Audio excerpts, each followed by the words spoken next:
personal finances is a relatively common thing that many people worry and think about. If I ask you right now if you are happy about your personal finances, most likely you will give me an answer very quickly. This answer is always on the top of your mind. I don't know if it's good or bad, because we always worry and we always think about our personal finances. We all know that it's so much easier to make a mess about our personal finances rather than to fix the problem. I'll give you a few small steps. It will be 5 very simple advices and steps that you should follow to improve your personal finances. But first of all, you need to answer the question, are you ready to make any sacrifices in your today's life, today's spending, working towards your much better financial future? If you answer yes, then we should move on. So when I decided to rate how difficult these steps would be for you, I gave them the rating moderate. And I was very, very, conservative about that. I can tell you, these steps are very, very simple. However, you will need to make some small investments to follow my advices. These investments are very affordable for you. So you can go tomorrow to any bookstore and you will need to buy 4 things. And these things are a notebook, not the laptop, a notebook where you can make the notes, highlighter, calculator, and a pencil. It will probably cost you 300 rubles, so all of us can afford that. And when you are done with your purchases, now it's time to go to my advices. So, step number 1, you need to start tracking your spendings. With the notebook that you will buy tomorrow, you need to sit down every evening and write down all the expenditures that you incur during the day. It can be a time-consuming exercise if you don't do it daily, but if you have the daily routine every evening to write down how much you spend and on what you spend, it will be an easy exercise. It will be an eye-opening example to learn on what you spend your money and where the money goes. It will be the most important step on your way to improve your personal finances. As a result, you will learn where the money goes and about your personal spending habits. After that, it's the time for the second step.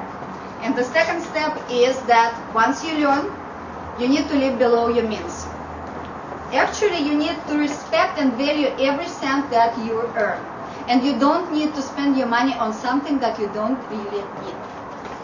I think it's here. And so it doesn't work. Okay, so you will spend less than you earn. And you will plan wisely on how you spend your money. So you will only invest in the things which are good for your future. Now it's step number 3. Hopefully it works. So you need to shop around. The same stuff costs differently at different stores. So you cannot eliminate buying food, but you can eliminate the ways how you buy food. So if you go to the most prestigious, nice grocery store nearby your house, such as Азбука Вкуса, Globus Gourmet, Седьмой Континент 5 stars, stop doing that. Don't let retailers take advantage of you. You need to shop and you need to find better deals for the same stuff. As a result, you will buy for less.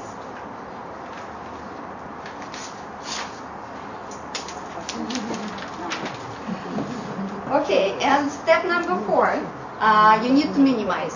So you minimize every time when you plan to buy something. Ask yourself, do I really need this? Can I live without that? So if the answer is yes, so move on. Don't spend your money on that. If you are a compulsive shopper or impulsive shopper, it doesn't matter. There are so many things on which you can cut the cost. For example, in your daily or in your monthly routine, you may have things which are really important to you. You go with your friends out a lot, so you dine out a lot, like me. So you can definitely cut on this cost. You do your nails, you do your hairs a lot, like me. So you can definitely cut on that. You may say that it brings a lot of beauty and joy to your life, and I agree with you. But when we talk about well-being and very prosperous financial future, we need to change our lifestyle. Maybe you will do your nails or hairs on there twice a year. But anyway, so you will decide by yourself. And the last one is, so let's see what we have here for number 4. It's minimize your unnecessary purchases. And number 5 will be you need to start saving. So you start to save, and that will give you the peace of mind, because you know that if something goes unplanned, you and your family will be protected. So you need to do that. By the way, do you know that the average saving rate in the United States, personal saving rate, is 1%? So if you save more than 1%, you are an extraordinary saver. And what I want to tell you right now, so whatever you do, luck is always on your side. And luck may bring a lot of changes to your life. I'll give you a very quick anecdote. So the businessman was in a big trouble. So he even thought about committing the suicide, and as a last resort, he came to the priest and he asked the priest what to do. And the priest told him, take the book, take the Bible, go to the beach, sit by the water, and let the wind to rifle the pages. Once it stops, look at the pages and you will see the answer to all your questions. A year later, the man who wanted to actually kill himself because he was in such big trouble came to the priest and gave him a lot of money for his advice. So the priest asked, what happened? What did you do? And he said, I follow your advice. I let the wind to rifle all the pages, and when it stops, I saw the answer, and the answer was chapter 11. Chapter 11 is when you actually file for bankruptcy. So sometimes you do the things that you don't really even imagine, and they help you. So you can become rich, and I'm not talking about the Jews, I'm talking about you.